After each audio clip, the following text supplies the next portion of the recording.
እምነት ብቻ ያድናል የሚለው ትምህርት መጽሐፍ ቅዱስ ላይ አይገኝም።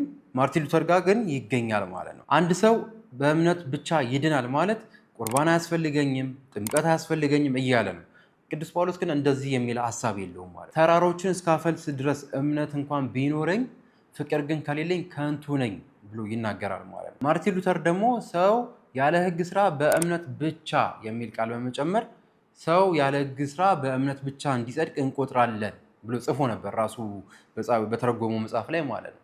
ሁለተኛው ጥያቄ እምነት ብቻ የሚለው ትምህርት የቱ ጋር ነው ያለው ይላል። ተመልከቱት። እምነት ብቻ የሚለው ትምህርት የቱ ጋር ነው ያለው? ስለዚህ ጠያቂው ማወቅ የፈለገው እምነት ብቻ ያድናል እንደዚህ የሚባሉ አርጊውመንቶች ስላሉ እሱን ነው ማወቅ የፈለገው። እምነት ብቻ የሚል ትምህርት መጽሐፍ ቅዱስ ላይ የለም። እምነት ብቻ ያድናል የሚል ትምህርት መጽሐፍ ቅዱስ ላይ የለም። ባይሆን አንድ ቦታ ብቻ ተጽፎ የምናገኘው በያዕቆብ መልእክት ምዕራፍ 2 ከቁጥር 24 ላይ እምነት ብቻ እንደማያድን ተጽፎ ነው የምናገኘው ማለት ነው እንጂ እምነት ብቻ ያድናል ተብሎ መጽሐፍ ቅዱስ ላይ አንድም ቦታ አልተጻፈም። መጽሐፍ ብቻ ሳይሆን እንደዚህ አይነት ሐሳብ ራሱ መጽሐፍ ቅዱስ ላይ የለም ማለት ነው። በያዕቆብ መልእክት ምዕራፍ 2 ላይ ሰው በእምነት ብቻ ሳይሆን በስራ እንዲጸድቅ ታያላችሁ ብሎ ግልጽ በግልጽ በሆነ ነገር ተጽፎ እናገኛለን። ሰው በእምነት ብቻ ሳይሆን በስራ እንዲጸድቅ ታያላችሁ ይላል። ስለዚህ ይህን እምነት ብቻ የሚለውን ትምህርት ማን ያመጣው ብለን ደግሞ ስንጠይቅ በ16ኛ ክፍለ ዘመን የነበረው የፕሮቴስታንት እምነት መስራች የነበረው ማርቲን ሉተር የሚባለው ሰው ነው። ማርቲን ሉተር እንግዲህ በላቲን ቋንቋ የነበረውን የመጽሐፍ ቅዱስ ቅጂ ወደ ጀርመንኛ ቋንቋ ሲተረጉሞ ነው በሮሜ መልእክት ላይ ይህን እምነት ብቻ የሚለውን ቃል ጨምሮ የምናገኘው ማለት ነው። በሮሜ መልእክት ምዕራፍ 3 ከቁጥር 28 ላይ ቅዱስ ጳውሎስ ሰው ያለ ሕግ ስራ በእምነት እንዲጸድቅ እንቆጥራለን የሚለውን ቃል ይህን ቃል በመያዝ ነው እንግዲህ ማርቲን ሉተር ሊሳሳት የቻለው ማለት ነው። ሰው ያለ ሕግ ስራ በእምነት እንዲጸድቅ እንቆጥራለን የሚለውን ማርቲን ሉተር ደግሞ ሰው ያለ ሕግ ስራ በእምነት ብቻ የሚል ቃል በመጨመር ሰው ያለ ሕግ ስራ በእምነት ብቻ እንዲጸድቅ እንቆጥራለን ብሎ ጽፎ ነበር ራሱ በተረጎመው መጽሐፍ ላይ ማለት ነው።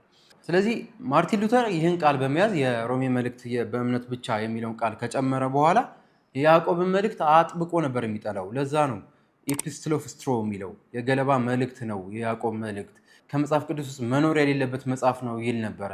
ሐዋርያው ቅዱስ ጳውሎስን ለመቃወም ሲል ነው ያዕቆብ ሰው በእምነት ብቻ ሳይሆን በስራ እንዲጸድቅ ታያላችሁ ብሎ የጻፈው ብሎ ይናገር ነበር ማለት ነው።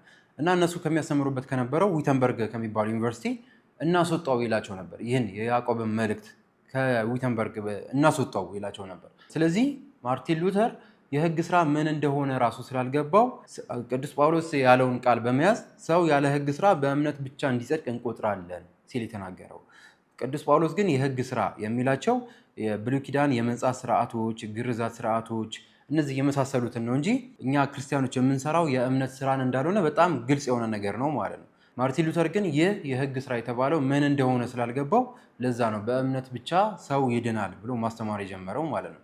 ይህም በፕሮቴስታንቶች ሰርክል አሁን ሶላ ፊዴ የሚባለው ሰው በእምነቱ ብቻ ይድናል ብለው የሚቆጥሩት ትምህርት ነው ማለት ነው። ይህ ግን ምንም አይነት የመጽሐፍ ቅዱስ መሰረት የሌለው ትምህርት ነው ማለት ነው። ቅዱስ ጳውሎስ በተለያየ መልእክቱ ላይ በገላትያ መልእክቱ ላይ ሰው በሕግ ስራ አይጸድቅም የሚለው ነገር አለ። የሕግ ስራ ምን እንደሆነ አብዛኞቹ ስለማያውቁ በቃ በስራ መጽደቅ አይቻልም ብለው ነው የሚያምኑት ማለት ነው። ነገር ግን ቅዱስ ጳውሎስ የሕግ ስራ የሚለውን እንዳልኳችሁ የብሉይ ኪዳን የመንጻት ስርዓቶች፣ ግርዛት እነዚህ የመሳሰሉትን ሰንበትን መጠበቅ እነዚህ የመሳሰሉትን ነው እንጂ ክርስቲያኖች የእምነት ስራ የሚሉትን አይደለም ማለት ነው። ይህም ባለመረዳት ነው ሰው በእምነቱ ብቻ ይድናል ሊሉ የቻሉት ማለት ነው። ቅዱስ ጳውሎስ ግን ሰው በእምነቱ እንደሚድን ነው እንጂ ሰው በእምነቱ ብቻ እንደሚድን አንድ ቦታ አስተምሮ አያውቅም ማለት ነው። አንድ ሰው በእምነት ብቻ ይድናል ማለት ቁርባን አያስፈልገኝም፣ ጥምቀት አያስፈልገኝም እያለ ነው። ቅዱስ ጳውሎስ ግን እንደዚህ የሚል ሐሳብ የለውም ማለት ነው። ቅዱስ ጳውሎስ ሰው በእምነቱ እንደሚድን ይናገራል፣ በእምነቱ ብቻ እንደሚድን ግን አይናገርም ማለት ነው። መጽሐፍ ቅዱስ በጣም ግልጽ ነው በዚህ ጉዳይ። ሰው በእምነቱ እንደሚድን ይናገራል፣ ሰው በእምነቱ ብቻ እንደሚድን ግን አይናገርም። ሰው አምኖ ያ ማመኑ ወደ መጠመቅ ያመጣዋል፣ ያ መጠመቁ ደግሞ ወደ ክርስቶስ ቅዱስ ሥጋውና ክቡር ደሙ ያመጣዋል ማለት ነው። ሰው አምኖ ይጠመቃል፣ አምኖም የክርስቶስ ቅዱስ ሥጋውን ክቡር ደሙን ይወስዳል። ይህ የዘላለም ሕይወት ያሰጠዋል። ነገር ግን ከዚህ ውስጥ አንዱን ብቻ ነጥሎ ማመኔ ብቻ ይበቃኛል፣ ቁርባንም አይጠቅመኝም፣ ጥምቀትም አይጠቅመኝም የሚለው እሱ ነው ምንም የማይጠቅመው ምንም የዘላለም ሕይወት የማያሰጠው ማለት ነው። ስለዚህ ቅዱስ ጳውሎስ በቆሮንቶስ መልእክቱ ላይ በአንደኛ ቆሮንቶስ ምዕራፍ 13 ላይ ተራሮችን እስካፈልስ ድረስ እምነት ቢኖረኝ ፍቅር ግን ከሌለኝ ከንቱ ነኝ ይላል። ክርስቶስ ምንድን ነው ያለው? በማቴዎስ ወንጌል ምዕራፍ 17 ላይ እውነት እውነት እላችኋለሁ የሰናፍጭ ቅንጣት ያክል እምነት ቢኖራችሁ ይህን ተራራ ተነቅለ ከዚህ ወደዚያ ሂድ ብትሉት ይሆንላችኋል ነበር ያለው። ቅዱስ ጳውሎስ ይህንኑ እምነት ነው የሚያወራው። ተራሮችን እስካፈልስ ድረስ እምነት እንኳን ቢኖረኝ ፍቅር ግን ከሌለኝ ከንቱ ነኝ ብሎ ይናገራል ማለት ነው። ቅዱስ ጳውሎስ በሌሎቹ መልእክቶቹ ላይ በተለይ ስለ ጥምቀት የሚያወራው ነገር አለ። ስለ ቅዱስ ቁርባን የሚያወራው ነገር አለ። ሰው ካልተጠመቀ፣ ሰው የክርስቶስ ቅዱስ ስጋውን ክቡር ደሙን ካልወሰደ መዳን እንደማይችል ይናገራል ማለት ነው። ስለዚህ እምነት ብቻ ያድናል የሚለው ትምህርት መጽሐፍ ቅዱስ ላይ አይገኝም። ማርቲን ሉተር ጋር ግን ይገኛል ማለት ነው። የፕሮቴስታንት እምነት መስራች የሆነው ማርቲን ሉተር እሱ ያመጣው ትምህርት ነው እንጂ እንዲህ የሚል ትምህርት መጽሐፍ ቅዱስ ላይ የለም። ይህ የሁለተኛው ጥያቄ ምላሻችን እንግዲህ ይህን ይመስላል ማለት ነው።